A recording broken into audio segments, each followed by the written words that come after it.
Station Kanpur court polytechnic నుంచి మాట్లాడుతున్నాను. 3 రోజుల నుంచి మేము ర్యాలీస్ చేస్తున్నాం, అయినా కూడా గవర్నమెంట్ నుంచి ఎలాంటి స్పందన లేదు. మేము ఈ ర్యాలీస్ ఎందుకు చేస్తున్నామంటే మా పాలిటెక్నిక్ ని శక్తితోని కలుపుతున్నారు. శక్తితోని అట్లా కలిపితే మాకు ఎంప్లాయ్మెంట్ అనేది ఉండదు. మేము ఈ ఎంప్లాయ్మెంట్ అంటే మేము పాలిటెక్నిక్ చూస్ చేసుకున్నది ఎందుకంటే మా పేరెంట్స్ దగ్గర డబ్బులు లేవు, మేము పేద కుటుంబాల నుంచి వచ్చినాం. ఈ పాలిటెక్నిక్ చేస్తే 3 సంవత్సరాలలో మేము సెలెక్ట్ అవుతాం. అలాంటిది ఇప్పుడు డిప్లొమా అని శక్తితోని కలిపితే మేము ఎట్లా లైఫ్ లో సెటిల్ కావాలి? ఇప్పుడు సడన్ స్కీమ్స్ తీసుకొస్తే మధ్యలో మేము ఏం చేయాలి? మాకు ఎంప్లాయ్మెంట్స్ ఉండవు, ఏముండవు. ఈ సడన్ స్కీమ్స్ తీసుకొస్తే ఎందుకు? 3 రోజుల నుంచి చేస్తున్నా కూడా గవర్నమెంట్ నుంచి ఎలాంటి స్పందన లేదు. మేము ఇంతగానో కష్టపడుతున్నా కూడా కొంచెం కూడా ఎవ్వరు కూడా మాకు ఏం న్యాయం చేయట్లేదు. గవర్నమెంట్ నుంచి ఎలాంటి స్పందన రాకపోతే మేము ఇక్కడ కాదు అసెంబ్లీని కూడా ముట్టడి చేయడానికి రెడీ.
ఇదైతే తొందర సెటిల్ అవి మేము ఏదైనా హెల్ప్ చేయొచ్చు మా పేరెంట్స్ కన్నా ఉద్దేశంతో మేము డిప్లొమాని ఎంచుకున్నాం. సడన్ గా ఇలా సడన్ స్కీమ్స్ తీసుకొస్తే మా పాలిటెక్నిక్ విద్యార్థుల జీవితాలు ఏమనుకుంటున్నారు? మాకు ఎంప్లాయ్మెంట్ అనేది ఉండదు, మేము ఎలాంటి ఏం చేయడానికి కూడా అవకాశాలు ఉండవు. మేము 3 రోజుల నుంచి చేస్తున్నాం, గవర్నమెంట్ నుంచి ఎలాంటి స్పందన లేదు. మేము ఇంతగానో ర్యాలీ చేస్తుంటే పోలీస్ వాళ్ళు వచ్చి కూడా మీరు ఇక్కడ చేస్తే ఏముంటుంది అని చెప్పేసి మా మీదకే బెదిరిస్తున్నారు. చేస్తున్నారు.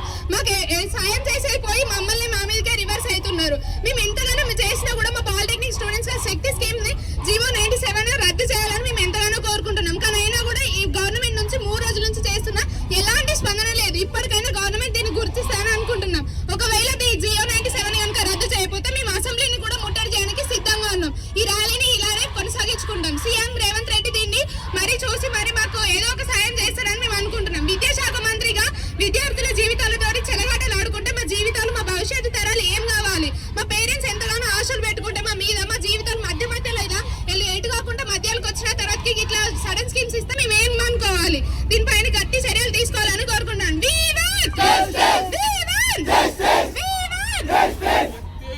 ఆడుకుంటున్నారు. 4 సంవత్సరాల నుంచి మేము ఇట్లా పోరాడుతున్నాం. 60,000 మంది పాలిటెక్నిక్ కాలేజ్ స్కూల్స్ నుంచి పాలిటెక్నిక్ కాలేజ్ నుంచి అందరు పోరాటాన్ని చేస్తున్నారు. ఒక్కరు కూడా న్యాయం తీస్తలేరు. మాకు న్యాయం వచ్చేంత వరకు మేము పోరాడుతూనే ఉంటాం. మాకు లాటరల్ ఎంట్రీస్ ఉండవు, ఏముండవు. ఇప్పుడు డిప్లొమాని శక్తితోని కలిపితే విద్యాశాఖ మంత్రి వెంటనే రాజీనామా చేయాలి. స్టూడెంట్ జీవితాలతో ఏమనుకుంటున్నారు మీరు? అసలుకి ఈ జీవో 97 వెంటనే రద్దు చేయకపోతే అసెంబ్లీని కూడా ముట్టడి చేయడానికి మేము సిద్ధంగా ఉన్నాం. గౌడ్ పాలిటెక్ నుంచి మాట్లాడుతున్నాను. 3 రోజుల నుంచి మేము ర్యాలీస్ చేస్తున్నాం. అయినా కూడా గవర్నమెంట్ నుంచి ఎలాంటి స్పందన లేదు. మేము ఈ ర్యాలీస్ ఎందుకు చేస్తున్నామంటే మా పాలిటెక్నిక్ ని శక్తితోని కలుపుతున్నారు. శక్తితో అట్లా కలిపితే మాకు ఎంప్లాయ్మెంట్ అనేది ఉండదు. మేము ఈ ఎంప్లాయ్మెంట్ అంటే మేము పాలిటెక్నిక్ చూస్ చేసుకున్నది ఎందుకంటే మా పేరెంట్స్ దగ్గర డబ్బులు లేవు. మేము పేద కుటుంబాల నుంచి వచ్చినాం. ఈ పాలిటెక్నిక్ చేస్తే 3 సంవత్సరాలలో మేము సెలెక్ట్ అవుతాం. అలాంటిది ఇప్పుడు డిప్లొమా అని శక్తితోని కలిపితే మేము ఎట్లా లైఫ్ లో సెటిల్ కావాలి? ఇప్పుడు సడన్ స్కీమ్స్ తీసుకొస్తే మధ్యలో మేము ఏం చేయాలి? మాకు ఎంప్లాయ్మెంట్స్ ఉండవు, ఏముండవు. ఈ సడన్ స్కీమ్స్ తీసుకొస్తే ఎందుకు? 3 రోజుల నుంచి చేస్తున్నా కూడా గవర్నమెంట్ నుంచి ఎలాంటి స్పందన లేదు. మేము ఇంతగానో కష్టపడుతున్నా కూడా కొంచెం కూడా ఎవ్వరు కూడా మాకు ఏం న్యాయం చేయట్లేదు. గవర్నమెంట్ నుంచి ఎలాంటి స్పందన రాకపోతే మేము ఇక్కడ కాదు అసెంబ్లీని కూడా ముట్టడి చేయడానికి రెడీ. ఎందుకంటే మేము పేద కుటుంబం నుంచి చదువుకోవడానికి వచ్చినాం. ఈడ వచ్చినంత మాత్రాన మా స్టూడెంట్స్ లైఫ్ ని ఎందుకు నాశనం చేశారు? ఫస్ట్ నుంచి చేయాలి. ఇప్పుడు వచ్చి గెలిచిన అనేది వచ్చి మా స్టూడెంట్స్ లైఫ్ నాశనం చేస్తే మేము ఊరుకోము, అస్సలు ఊరుకోము. మేము ఇక్కడ ధర్నా చేస్తే కూడా పోలీసు వాళ్ళు మీకు ఏం అవసరం, మీరు ఎగ్జామ్ రాసినప్పుడు అలానే చేస్తారు, మీకు ఎగ్జామ్ కి పర్మిషన్ ఇవ్వలేదా అంటున్నారు. అంటే మాకు ఇప్పుడు మా లైఫ్ ని నాశనం చేసుకోవాలా? మీరే చెప్పండి. మీరే ఏదో ఒక న్యాయం చేయాలి. మాకు స్టూడెంట్స్ కి ఏదో ఒక న్యాయం చేయాలి. అంటే ఒక చదువురాని దద్దమ్మ, ఒక పరిపాలన మీద అవగాహన లేనటువంటి వ్యక్తి, గతంలో ఎన్నడూ కూడా ఒక మంత్రిగా పనిచేయనటువంటి వ్యక్తి ఈరోజు విద్యా వ్యవస్థను మొత్తం కూడా భ్రష్టు పట్టిస్తూ ఉన్నాడు. ఈరోజు విద్యాశాఖ మంత్రిని కూడా సీఎం చేతిలోనే పెట్టుకొని ఈరోజు విద్యా వ్యవస్థను మొత్తం భ్రష్టు పట్టించడం జరుగుతూ ఉంది. నిన్న చూసుకుంటే పాలిటెక్నిక్ కళాశాల టెక్నికల్ విద్యనే మొత్తం రద్దు చేసి శక్తి అనేటువంటి ప్రైవేట్ యూనివర్సిటీలో విలీనం చేస్తారని చెప్పేసి ప్రయత్నం చేస్తూ ఉన్నాడు. దీన్ని తీవ్రంగా రాష్ట్ర వ్యాప్తంగా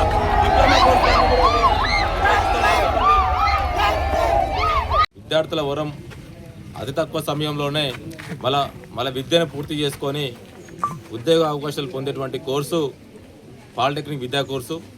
అలాంటి పాలిటెక్నిక్ విద్యా కోర్సును రద్దు చేసి శక్తి యూనివర్సిటీ పేరు మీద జీవో 97 విడుదల చేసినటువంటి సీఎం రేవంత్ రెడ్డి విద్యాశాఖను కూడా మీ దగ్గర పెట్టుకున్నారు. కనీసం విద్యపైన మీకు కనీసం అవగాహన లేనటువంటి మీరు ఏ విధంగా మీరు తీసుకున్నారు? ఆ శక్తి యూనివర్సిటీలో పొందేటువంటి విద్యార్థుల లాభాలు ఏంటి అని చెప్పేసి కూడా మీరు తెలియజేయాలి. దానిపైన ఎలాంటి గైడ్లైన్స్ లేకుండా పాలిటెక్నిక్ విద్యను నాశనం చేయాలనేసి మీరు విద్యార్థుల భవిష్యత్తును మీరు నాశనం చేయాలని చెప్పేసి మీరు ఈ విధంగా చర్యలు తీసుకున్నారు. దీన్ని వెంటనే తీవ్రంగా ఖండిస్తూ ఉన్నాం. లేని పక్షంలో ఢిల్లీలో ఏ విధంగా అయితే ఢిల్లీ రోడ్లను బంధించి విద్యాశాఖ మంత్రి రాజీనామా చేసేంత విద్యార్థులు ఏ విధంగా అయితే పోరాటం చేసిరో నెక్స్ట్ రాబోయేటువంటి హైదరాబాద్లో కూడా ప్రతి రోడ్డును ప్రతి గల్లీని ముట్టడించి అసెంబ్లీని మొత్తం కూడా కట్టడి చేసినా సరే జీవో 97 శక్తి యూనివర్సిటీని రద్దు చేసి పాలిటెక్నిక్ని కోర్సులను ఇదే విధంగా కొనసాగించే విధంగా మేము పోరాడతామని చెప్తా ఉన్నాం. లేని పక్షంలో రేవంత్ రెడ్డిని రాజీనామా చేసిన తర్వాత కూడా మేము పోరాటం చేస్తామని చెప్పేసి మేము హెచ్చరిస్తూ ఉన్నాం. విద్యార్థుల భవిష్యత్తు కోసం ఉద్యోగ అవకాశాలు కల్పించి నీకు చేతనైతే, అంతేగాని విద్యా వ్యవస్థని రద్దు చేస్తా, నేను ఉద్యోగాలు కల్పించాను, నేను ఢిల్లీ టూర్లు విదేశాల టూర్ తిరుగుతుంటే మాత్రం మేము సహించామని చెప్పేసి కూడా మేము హెచ్చరిస్తా ఉన్నాం. స్టూడెంట్ పవర్, స్టూడెంట్ పవర్, వద్దు రాశక్తి, వద్దు రాశక్తి, వద్దు రాశక్తి. పాలిటెక్నిక్ విద్యార్థుల ఐక్యత, జీవో 97 వెంటనే, జీవో 97 వెంటనే. జై తెలంగాణ. Thank you. మరి ఇంజనీర్లుగా, సబ్ ఇంజనీర్లుగా వారికి ప్రభుత్వ సంస్థల్లో, ప్రభుత్వ రంగ సంస్థల్లో, ప్రైవేటు సంస్థల్లో కూడా ఉద్యోగ అవకాశాలు ఉంటాయి. అదేవిధంగా ముందుకెళ్ళాలంటే వారికి గవర్నమెంట్ ఉద్యోగుల సర్వీస్ క్యాండిడేట్గా మరి ఈ సెట్ రాసేది ఉంటే ఆ రకంగా మరి వారికి లాటరల్ ఎంట్రీ ద్వారా వారు బీటెక్ కంప్లీట్ చేసి ఇంజనీర్లు అయ్యే అవకాశం ఉండే. ఈరోజు శక్తి శాఖలో ఈ సాంకేతిక శాఖను కలపడం వల్ల ఈ శక్తి శాఖ అండర్ స్కిల్ యూనివర్సిటీ కింద పనిచేయడం వల్ల వీరి హక్కులన్నీ కూడా కోల్పోవడం జరుగుతూ ఉంది. దీన్ని బీఆర్ఎస్ పార్టీ పక్షాన తీవ్రంగా ఖండిస్తున్నాం. అదేవిధంగా పాలిటెక్నిక్ విద్యార్థులకు పూర్తిగా 97 జీవో రద్దు చేసే వరకు వారికి వ్యక్తిగతంగా తోడుంటాం, పార్టీ పరంగా తప్పకుండా కొట్లాడతామని చెప్పేసి తెలియజేసుకుంటూ, పోరాడితే పోయేదేం లేదు, బానిస సంఖ్యలు తప్ప పాలిటెక్ కళాశాల విద్యార్థులందరూ ఐక్యతతోటి మీ హక్కులు సాధించే వరకు 97వ జీవో రద్దు చేసే వరకు, అదేవిధంగా శక్తి నుండి మరి పాలిటెక్ కళాశాలను విముక్తి చేసే వరకు, స్కిల్ యూనివర్సిటీ నుంచి వెళ్ళి పక్కకు తీసే వరకు, సాంకేతిక విద్యలోనే కంటిన్యూ చేసే విధంగా మరి చేసే వరకు ఇక్కడ విద్యాశాఖ మంత్రిగా కూడా రేవంత్ రెడ్డి ఉన్నాడు కాబట్టి మరి ఆయన కింద ఉన్న వాళ్ళతో చెప్తాడా, ప్రభుత్వ అధికారులతో చెప్తాడా, వెంటనే జీవో రద్దు చేయాలని డిమాండ్ చేస్తూ రేపు రాబోయే రోజులలో మీరు చేసే పోరాటానికి మీకు 100% మీకు చేదోడు వాదోడుగా ఉండి అన్ని రకాల సహకరించి 97 జీవోను రద్దు చేయించే వరకు మీకు తోడుంటామని చెప్పేసి తెలియజేసుకుంటూ మీ అందరికీ కూడా హృదయపూర్వకంగా మరి ఉద్యమాలు వందనాలు తెలియజేసుకుంటూ సెలవు తీసుకున్నాం. జై తెలంగాణ.